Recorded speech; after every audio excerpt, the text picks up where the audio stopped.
একজন মানুষ মারা গেছেন ১ বছর আগেই, অথচ সেই মৃত ব্যক্তিকে দেখানো হলো জীবিত। আর তার নামে হয়ে গেল জমি বিক্রির দলিল। সিনেমার গল্প নয়, এমনই চাঞ্চল্যকর জালিয়াতির অভিযোগ উঠেছে নেত্রকোনার বারহাট্টায়। স্থানীয় সূত্রে জানা গেছে, বারহাট্টা উপজেলার রায়পুর মৌজার ১৪% জমির প্রকৃত মালিক ছিলেন মুকতুল হোসেন এবং তার স্ত্রী হাসনা বানু।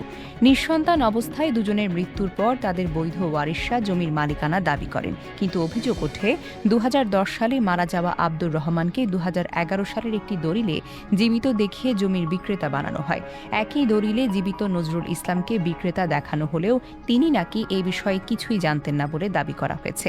এই কথিত জাল দলিলের মাধ্যমে জমিটি নিজের নামে রেজিস্ট্রি করে নেন জেলা খাদ্য পরিদর্শক দীপায়ন দত্ত মজুমদার ববি এবং তার চাচাতো ভাই সুমন দত্ত মজুমদার। এ ঘটনায় প্রকৃত ওয়ারিশ জ্যাসমিন আক্তার আদালতে মামলা দায়ের করেছেন। ভুক্তভোগীদের অভিযোগ, স্থানীয় ভূমি অফিস, দলিল লেখক ও তৎকালীন সাব রেজিস্ট্রারের যোগসাজশে পুরো জালিয়াতির ঘটনাটি সংঘটিত হয়েছে।